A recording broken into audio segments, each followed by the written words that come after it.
السلام علیکم ورحمۃ اللہ وبرکاتہ۔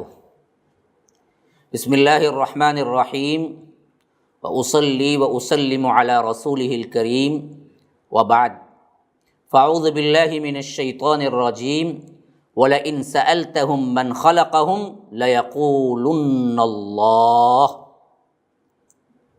اللہم ارنا الحق حقا وارزقنا اتباعہ، وارنا الباطل باطلا وارزقنا اجتنابہ۔ اللہم علمنا ما ينفعنا وانفعنا بما علمتنا وارزقنا علما۔ رب اشرح لی صدری ویسر لی امری واحلل عقدۃ من لسانی یفقہوا قولی۔ ناظرین و سامعین، عقیدے کے دروس آپ کے سامنے پیش خدمت ہیں۔ گزشتہ کے درس میں میں آپ کے سامنے یہ بات اور یہ اصول بتایا تھا کہ ارکان ایمان کے دلائل اور وہ ارکان کتنے ہیں، اور اس میں سب سے پہلا رکن اللہ پر ایمان، اس کا خلاصہ کیا ہے، مطلب کیا ہے مختصراً۔ اب آئیے میں اس بات کو تھوڑا گہرائی میں لے جانا چاہتا ہوں۔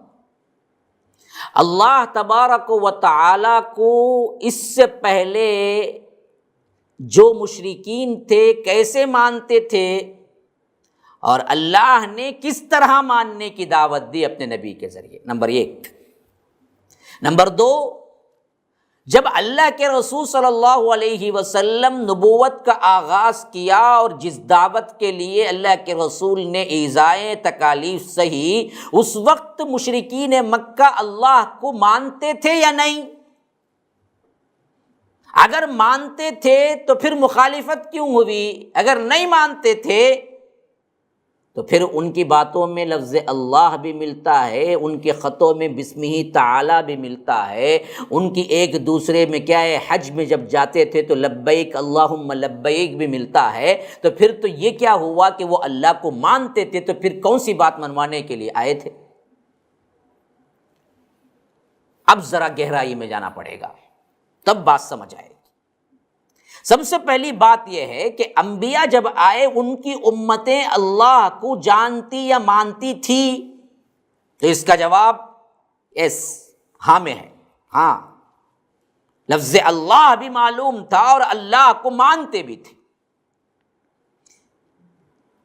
دوسرا سوال، جب اللہ کے رسول صلی اللہ علیہ وسلم مکے میں آئے، دعوت کا آغاز کیا، مشرکین مخالفین میں کیا ہے، بڑے بڑے سردار آئے اور اللہ کے رسول کو ایذائیں دی، قتل کرنے کی تجویز ہوئی، اور یہاں تک کہ بدر ہوئی اور احد ہوا اور جنگ خندق ہوا، اور پھر آگے چل کر مکہ فتح ہوا، پھر آگے چل کر تبوک ہوا، پھر آگے چل کر کیا ہے اسی طرح طائف کا غزوہ ہوا۔ یہ تمام غزوے کیوں ہوئے؟ کیا یہ اللہ کو نہیں مانتے تھے؟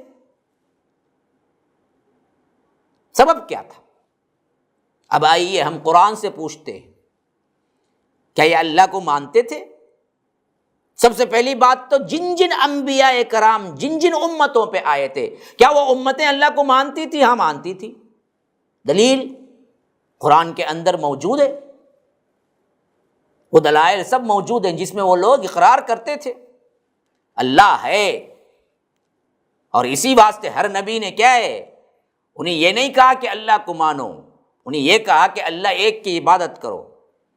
اگر اللہ کو مانتے نہیں تو اللہ کون ہے سمجھانا پڑتا نا، وہ نہیں کہا اللہ ایک کی عبادت کرو۔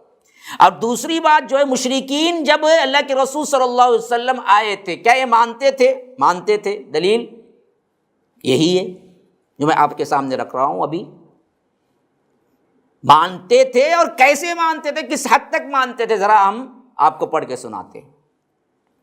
فرمایا وَلَئِن سَأَلْتَهُمْ، اللہ کے رسول صلی اللہ علیہ وسلم ذرا ان سے پوچھئے۔ کن سے؟ جب قرآن اترا تو کون تھے؟ مشرکین مکہ کیا ہے، مخالف بن کے کھڑے ہوئے، ان سے پوچھئے من خلقہم، تمہیں کس نے پیدا کیا؟ لَيَقُولُنَّ اللَّهُ، وہ ضرور کہیں گے اللہ ہے۔ سورہ زخرف آیت نمبر 87۔ صاف، تمہیں کس نے پیدا کیا؟ انہوں نے کہا کہ لا یقولن، لام تاکید، نون تشدید تاکید۔ تو ترجمہ اس کا ایسا ہوگا کہ آپ ان سے پوچھئے تمہیں کس نے پیدا کیا، تو وہ ضرور بالضرور کہیں گے اللہ۔ ضرور بھی ضرور. اور اسی طرح فرمایا وَلَئِن سَأَلْتَهُمْ مَنْ خَلَقَ السَّمَاوَاتِ وَالْأَرْضَ لَيَقُولُنَّ خَلَقَهُنَّ الْعَزِيزُ الْعَلِيمُ. یہ بھی زخرف آیت نمبر 9.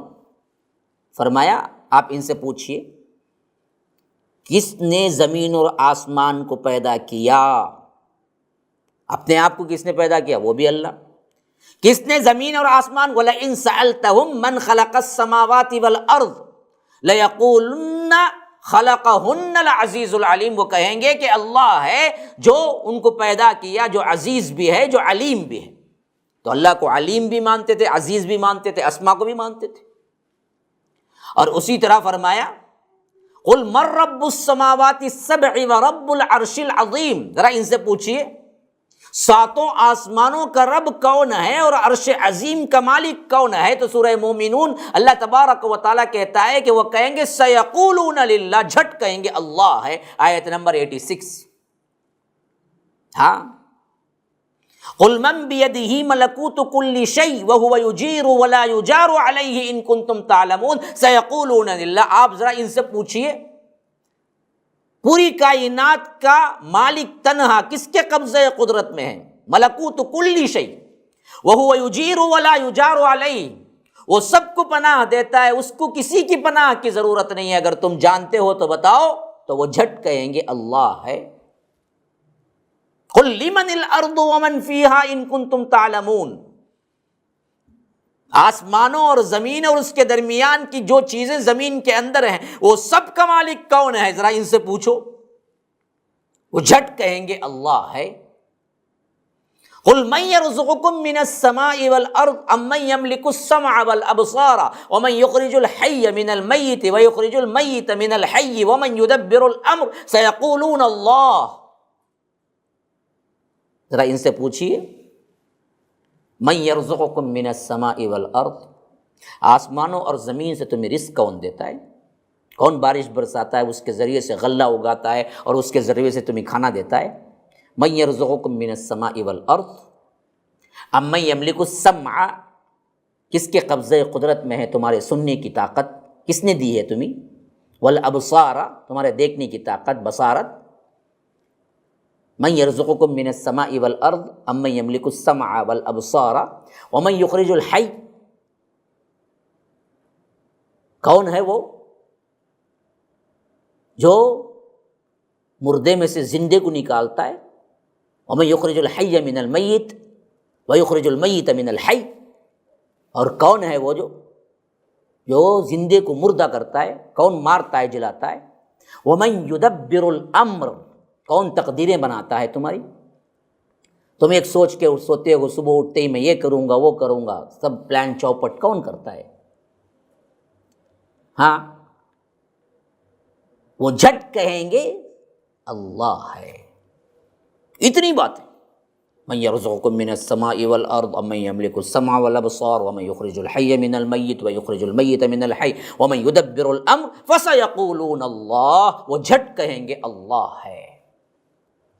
اتنی باتیں تو ہم بھی نہیں مانتے. آج ہمارا عقیدہ ذرا تلاش کر کے دیکھیے، کیسے کیسے لوگ نکل آئیں گے مسلمان کہتے ہوئے. کوئی کہتا ہے کہ کیا ہے، بارش فلاں کی قبر پہ چاٹو تو پھر بارش ہوتی ہے، فلاں کیا ہے ہم کو بچے دیتے ہیں، فلاں کیا ہے اولاد دیتے ہیں، فلاں کی وجہ سے میں بچ گیا، فلاں کی قبر پہ کیا ہے 7 دن جاؤ تو ہمارے کام بن جاتے ہیں. اللہ کہتا ہے کہ ان سے پوچھو تقدیریں کون بناتا ہے، تو وہ کہتے ہیں اللہ ہے. لیکن ہم کو پوچھو کہ ہماری تقدیر کون بناتا ہے، بگڑی کون بناتا ہے، تو کہتے ہیں کہ غوث الاعظم دستگیر. کہتے نہیں کہتے، بہت سے لوگ ہیں. ہمارا آج کا عقیدہ مشرکین مکہ کا عقیدہ اگر ہم تقابل کر کے دیکھیں تو ان کا اچھا تھا، بہتر تھا. وہ تو صاف کہتے تھے کہ اللہ ہی ہے. بچانے والا کون؟ اللہ ہے. مارنے والا کون؟ اللہ ہے. پناہ دینے والا کون؟ اللہ ہے.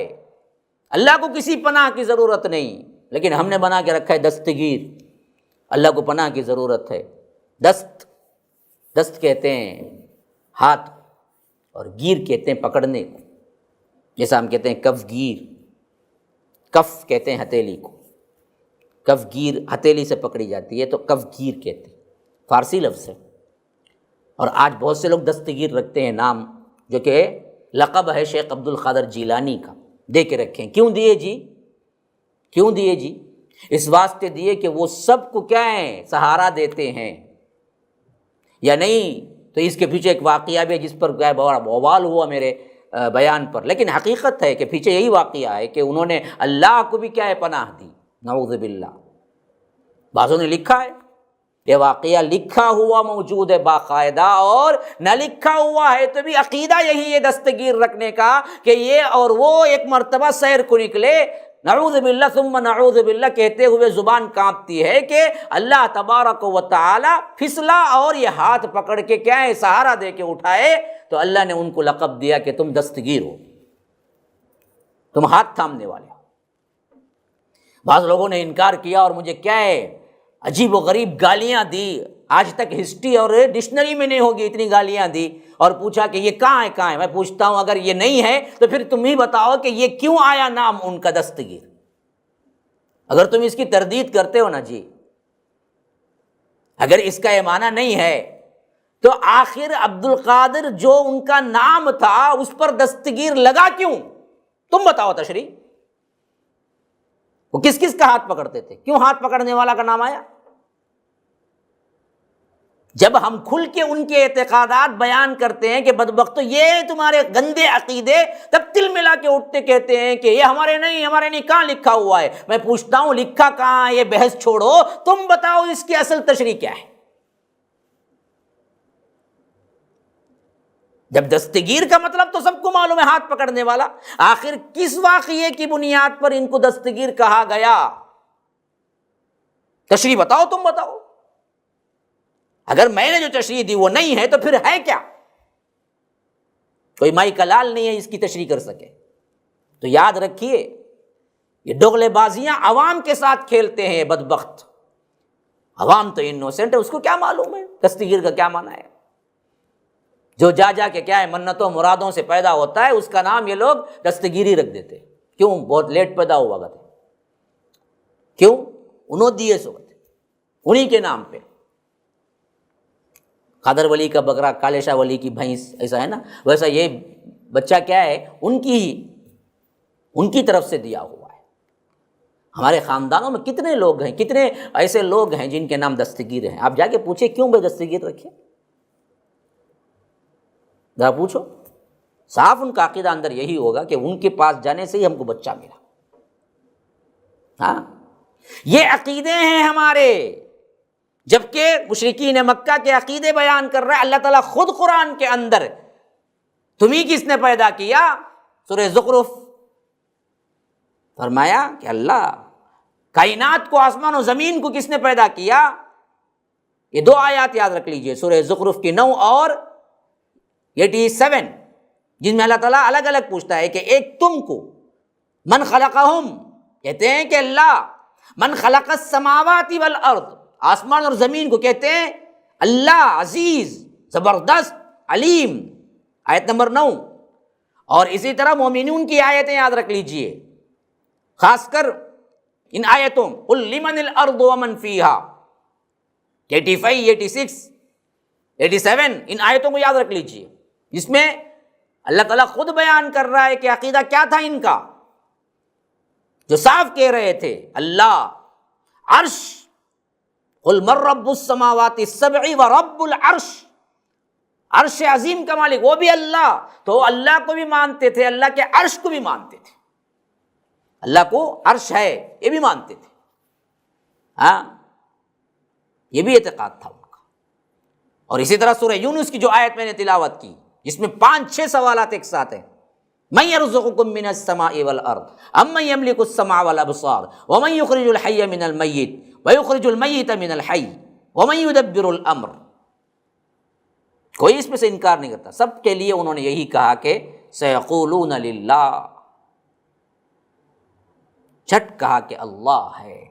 حتیٰ کہ ایک بات ہمارے ہاں کیا ہے، بڑا مشہور ہے، وہ یہ کہ فرعون اپنے آپ کو رب کہا، جو قرآن میں بھی موجود ہے، انا ربکم الاعلی، میں ہی بڑا رب ہوں۔ تو گویا کہ اس نے اللہ کے رب ہونے کا انکار کیا، حالانکہ بات یہ نہیں ہے، وہ بھی اللہ کو رب مانتا تھا۔ وہ رب اس واسطے کہا کہ کھلانے پلانے والا ہوں میں بس،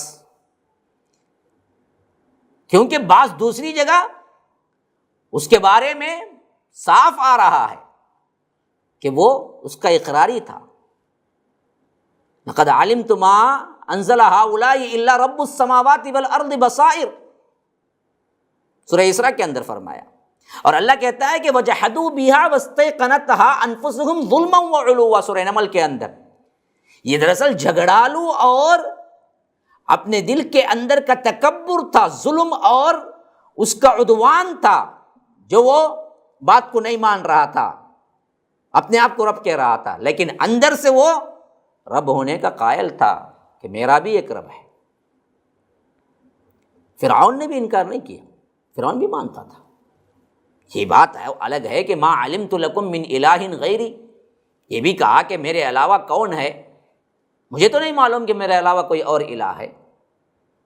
لیکن یہ کہنے کے ساتھ ساتھ جب بنی اسرائیل کو لے جانے کا واقعہ پیش آیا تو اس وقت اس نے یہی کہا کہ موسیٰ دراصل تم کو اور تمہارے معبودوں سے برگشتہ کرنا چاہتے ہیں، تو وہی مانتا تھا معبود ہیں ان کے بھی۔ اور اسی طرح بعض لوگ کمیونسٹ قسم کے تھے، اس کی بھی تردید قرآن میں آئی ہے۔ ہاں، اس زمانے میں بھی کچھ تھے جو مکمل نہیں مانتے تھے رب ہونے کی حیثیت سے۔ جاسیہ کے اندر آیت نمبر 24 فرمایا وقالوا ما هي الا حیاتنا الدنیا نموت ونحیا وما يهلكنا الا الدهر وما لهم بذلك من علم ان هم الا يظنون۔ تو بعضوں نے یہ بھی کہا کہ ہماری دنیا کی یہ زندگی، یہ موت، یہ حیات، یہ جو کچھ بھی ہو رہا ہے یہ بس زمانہ ہے، وہ ہم کو کوئی مارتا جلاتا نہیں ہے۔ وما یہلکنا الا الدہر، جو بھی ہوتا ہے صرف کیا ہے، زمانہ ہے، زمانہ گزرتا کوئی پیدا ہوتا ہے، زمانہ گزرتا کوئی مر جاتا ہے، اس کے علاوہ کچھ نہیں ہے۔ یہ ذہنیت بھی تھی۔ ان تمام کے مقابلے میں عقیدہ صحیحہ جو کہ اللہ کے رسول صلی اللہ علیہ وسلم لائے اور سب کو کیا ہے کہا اور بتایا کہ اس کو مانو، یہی عقیدہ اصل میں صحیح مسلمان کا عقیدہ ہے، تو معلوم ہوا کہ جو حیثیت سے مشرکین مکہ مانتے تھے وہ کافی نہیں تھا۔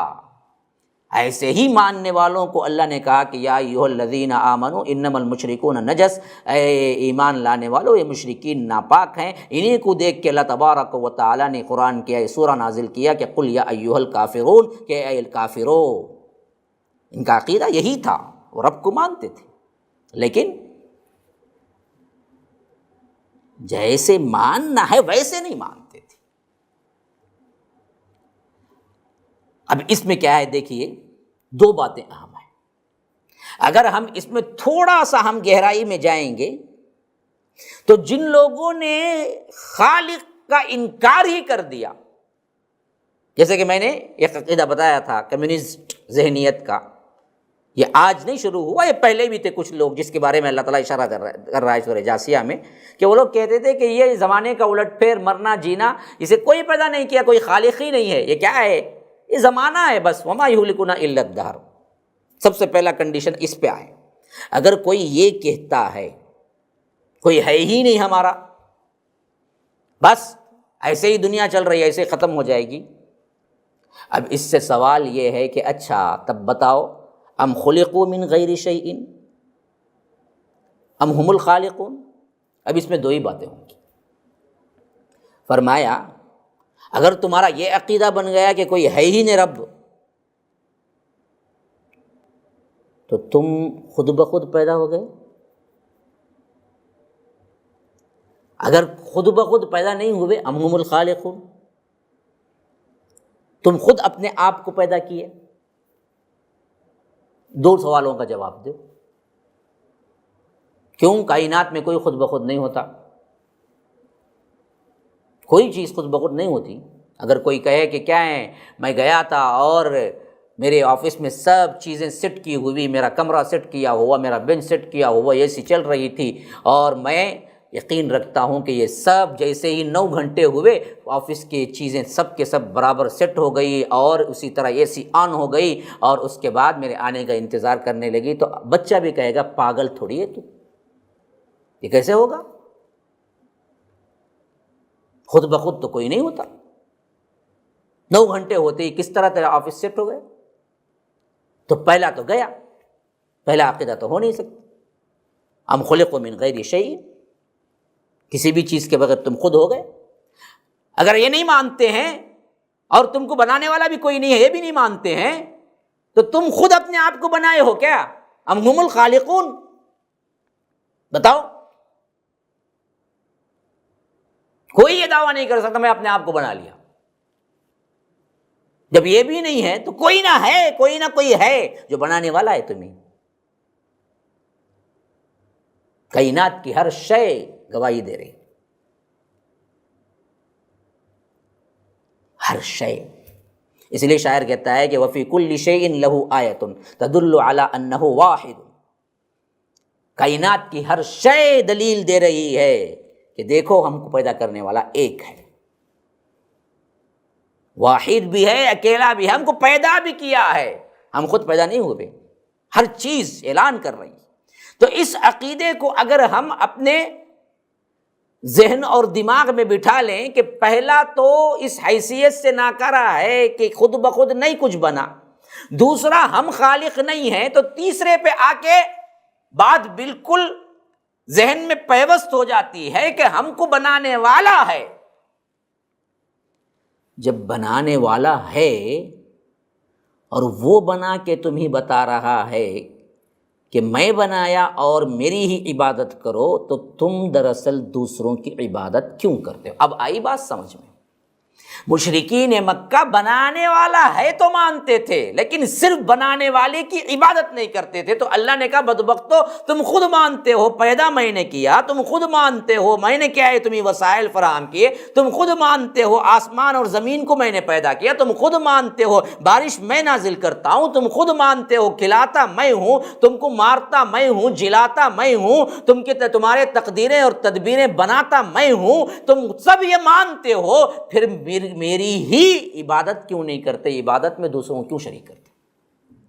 یہی سوال آج کے جتنے بھی کیا اللہ کو چھوڑ کر جانے والے مانگنے والے درگاہ ہوں، خواہ جھنڈے ہوں، خواہ بنڈے ہوں، خواہ پیر ہوں، خواہ فلاں ہوں، خواہ فلاں، ان سب سے ایک ہی سوال یہی ہے کہ آپ سب یہ مانتے ہیں کہ اللہ خالق ہے، اللہ مالک ہے، اللہ نے آسمان بنائے، اللہ نے زمین بنائے، اللہ نے کیا ہے ہمیں مارا، اللہ نے ہمیں جلایا، اللہ جلانے والا، اللہ مارنے والا، اللہ تقدیریں بنا، یہ سب تم خود مانتے ہو، تو پھر عبادت میں کیوں غوث اعظم کو شریک کرتے ہو؟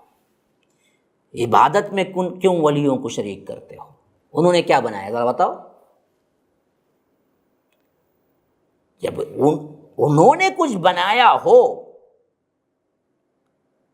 تب جائز ہوتا نا، ان کا کچھ حکم چلتا ہی نہیں ہے، انہوں نے کچھ بنایا ہی نہیں ہے۔ اسی واسطے ہمیشہ رب العالمین نے اپنی ربوبیت کو بتلا کر اپنی الوہیت کی دعوت دی۔ ارے بدبختو، رب میں ہونے کا تو اقرار کرتے ہو لیکن الہ ہونے کا اقرار نہیں کرتے ہو، عبادت میری ہی کیوں نہیں کرتے؟ تو اصل اب معلوم ہوا ہر نبی جو امت میں آیا اور اللہ کے رسول جو آئے، سب یہ توحید کا پیغام لے کے آئے کہ اللہ کو رب مانو نہیں، اللہ کو رب کے ساتھ الہ مانو، عبادت صرف اسی کی کرو۔ تم اللہ کو مانتے ہو لیکن مکمل نہیں، مکمل تب ہوگا جب عبادت میں کسی کو شریک نہ کرو گے۔ یہ ہے اصل بات جس کو سمجھنا ہے، جس کو میں نے آیتوں کے ذریعے مشرکین مکہ کا عقیدہ بیان کیا، اس کو کہتے ہیں اصطلاح میں توحید الربوبیہ۔ توحید الربوبیہ، رب ہونے کی حیثیت سے اللہ کو ماننا، یہ معاملے میں مشرکین مکہ اور اس سے پہلے کی امتیں سب مانتی تھی، ان میں خلل واقع نہیں ہوا زیادہ۔ کہاں خلل ہوا؟ خلل وہاں واقع ہوا جہاں پر اللہ کی عبادت میں ان لوگ دوسروں کو شریک کرنے لگے، اور تمام انبیاء کرام اسی عبادت میں جو اللہ کو شریک کرتے تھے، اس چیز کو بتانے اور روکنے کے لیے آئے کہ دیکھو اللہ اکیلا خالق اور مالک ہے، تو اللہ اکیلے ہی کی عبادت کرو۔ اسی پر تمام جھگڑا ہوا مشرکین مکہ کے ساتھ، اسی پر بدر ہوئی، اسی پر احد ہوا، اسی پر خندق ہوئی، اسی پر کیا ہے بڑے بڑے معرکے ہوئے، اور اسی واسطے ان مشرکین مکہ کو قتل کیا گیا، اور حتیٰ کہ اللہ نے مکہ فتح کرا دیا۔ ورنہ تو وہ بسم اللہ لکھتے بھی تھے، اللہ کو مانتے بھی تھے، لبیک اللہم لبیک کہتے بھی تھے حج عمرے میں۔ ابو جہل نے کعبے کا پردہ پکڑ کے جو دعا کی، جو سورہ انفال کے اندر اللہ نے وہ نقل کی ہے، وہ خود اللہ کو ہی پکارا، اللہم ان کان ھذا ھو الحق۔ اللہم، ہم بھی اللہم ہی کہتے ہیں نا جی، اس نے بھی یہی کہا۔ کب اللہ کے رسول کی مخالفت میں بدر کے لیے نکل رہا ہے، اس وقت اس کی دعا اللہ ہی سے تھی، اللہم ان کان ھذا ھو الحق فامطر علینا حجارۃ من السماء۔ اے اللہ اگر وہ حق پر ہیں تو ہم پر کیا ہے، پتھر کی بارش برسا۔ خود دعا کر رہا تھا لیکن اللہ سے ہی کر رہا تھا، اللہ کو مانتا تھا، تو ماننے میں کوئی رکاوٹ نہیں تھی۔ اصل مسئلہ تھا کہ اللہ کی عبادت میں شریک کرتا تھا۔ آج بھی ہمارا سب سے بڑا مسئلہ یہی ہے جو سمجھ نہیں پا رہے ہیں، اور علماء سو اپنے جبے قبوں کے ساتھ اپنے پیٹ بھرنے کے لیے، جیب بھرو مولوی پیٹ بھرو پیر، ان کو سمجھانے کے لیے وقت نہیں دیتے اور سمجھانے کے لیے آگے نہیں بڑھتے، بلکہ ان کے اعتقادات کو اور جھوٹی چیز، الٹی سیدھی باتوں سے کیا کرتے ہیں اور پختہ بنا کے ان کے جیبوں سے بھی لوٹتے ہیں اور ان کے ایمان پہ بھی ڈاکہ ڈالتے ہیں۔ ورنہ تو عوام تو کیا ہے، جہالت میں ہے۔ جو جان بوجھ کے کر رہا ہے وہ علماء سو ہیں، جنہوں نے کیا کیا، اس کو چھپا کے وہ عوام کو کیا کیا، ان کے قصے اولیاء کی فلاں فضیلت، یہ ایسے ہوا ویسے ہوا، جاؤ یہاں فاتحہ، وہاں یہ کرو، یہاں پڑھو، وہاں لیٹو، وہاں چاٹو، وہاں کرو، یہ سب چیزیں بنا کے کیوں رکھی؟ ان کا کاروبار چلتا ہے۔ ہاں تو یاد رکھیے، ورنہ تو یہ بالکل بڑا واضح عقیدہ ہے، اس میں کوئی بھی کجروی نہیں ہے۔ الحمدللہ الذی انزل علی عبدہ الکتاب ولم یجعل لہ عوجا۔ ساری تعریف رب العالمین کے لیے ہے، جس نے اپنے بندے پر یہ قرآن نازل کیا اور اس کے اندر کوئی ٹیڑھ نہیں ہے، توحید میں کوئی ٹیڑھ نہیں ہے۔ ایک اللہ کو مانتے ہو، ایک اللہ کو رب مانتے ہو، ایک اللہ نے تمہیں بنایا دیا سب کچھ، تو ایک ہی اللہ کی عبادت کرو نا، اس میں کون سا مسئلہ ہے نہیں سمجھ میں آنے والا؟ سیدھا صاف ہے، جھکو تو اللہ کے لیے جھکو، کھڑو تو اللہ کے لیے کہو، رکوع تو اللہ کے لیے کرو، سجدہ اللہ کے لیے کرو، دعا اللہ کے لیے کرو، نظر و نیاز اللہ کے لیے کرو، جتنی عبادت کی چیزیں سب اللہ کے لیے کرو۔ اس میں کوئی دقت کیا ہے؟ کون سا مسئلہ ہے جو نہیں سمجھ آ رہا ہے؟ کیوں جاتے ہو ان کے درگاہوں پر، ان کے قبروں پر، یا ان کو شریک کرتے ہو؟ کہاں ہے اس کے دلائل؟ کیوں اپنے عقیدے کو بگاڑتے ہو؟ اتنا سلیس، اتنا آسان عقیدہ اللہ نے دیا ہے، لیکن امتیں گمراہ اس واضح عقیدے سے راستہ چھوڑ کر، ہٹ کر، اپنی عقلی منطقیں دوڑا کر ہمیشہ گمراہ ہوئی۔ اس کی اصلاح کے لیے اللہ تبارک و تعالی نے ہمیشہ انبیاء کو بھیجتا رہا، یہاں تک کہ نبی آخر الزماں جناب محمد الرسول اللہ صلی اللہ علیہ وسلم کو پوری شرح بسط کے ساتھ توحید اور کائنات کے ہر شے کے بارے میں، اور اس کے بہترین اسلوب اور عمل کے بارے میں، اور کس پر تمہاری دین و دنیا موقوف ہے اس کے بارے میں جتنی کچھ وضاحت ہونی تھی اللہ تبارک و تعالی نے دے دی، اور نبوت ختم کر دی۔ اب کلام اللہ اور سنت رسول اللہ کو دیکھو، پڑھو اور عمل کرو، اور اپنی راہ جنت کی راہ بنا لو۔ یہ تھی وہ باتیں، میں انشاءاللہ اگلے ایپیسوڈ میں آپ کو سامنے شرح بسط کے ساتھ توحید الالوہیہ کیا ہے، ربوبیہ وہی ہے جو میں نے بیان کر دیا، رب ہونے کی حیثیت سے اللہ کو ایک ماننا، اور اس میں مشرکین مکہ اس سے پہلے کی امتیں سب مانتی تھی۔ اصل مسئلہ تو جو شروع ہوا وہ الوہیت کا مسئلہ تھا کہ اللہ ایک ہی کی عبادت نہیں کرتی تھی۔ اسی واسطے اچھی طرح یاد رکھ لیجئے، توحید کا معنی ہرگز بھی اللہ کو ایک ماننا نہیں ہے، توحید کا معنی ہے اللہ ایک کی عبادت کرنا، ایک مانتے ہوئے اللہ ایک کی عبادت کرنا۔ اللہ تعالیٰ ہمیں سمجھ کی توفیق دے۔ اللہ تبارک و تعالی ہمیں اسلام کی صحیح روح جو توحید ہے، اس کی عظمت کو اپنے دلوں میں بٹھا کر اس کو پھیلانے کے لیے تن من دھن لگانے کی توفیق دے۔ اللہ تبارک و تعالی ہمیں شرک کی ہر نجاست سے بچائے۔ اللہ تبارک و تعالی ہمیں علماء سوء اور غلط عقیدے اور باطل فرقوں سے بچائے۔ اللہ تبارک و تعالی ہمیں توحید پر قائم رکھے، جب تک دنیا میں رکھے توحید پر رکھے، جب بلا لے تو کلمہ توحید کے ساتھ ہمیں بلا لے۔ وآخر دعوانا الحمد للہ رب العالمین۔ اسأل اللہ لی ولکم ولسائر المسلمین من کل ذنب فاستغفروہ انہ هو الغفور الرحیم۔ والسلام علیکم ورحمۃ اللہ وبرکاتہ۔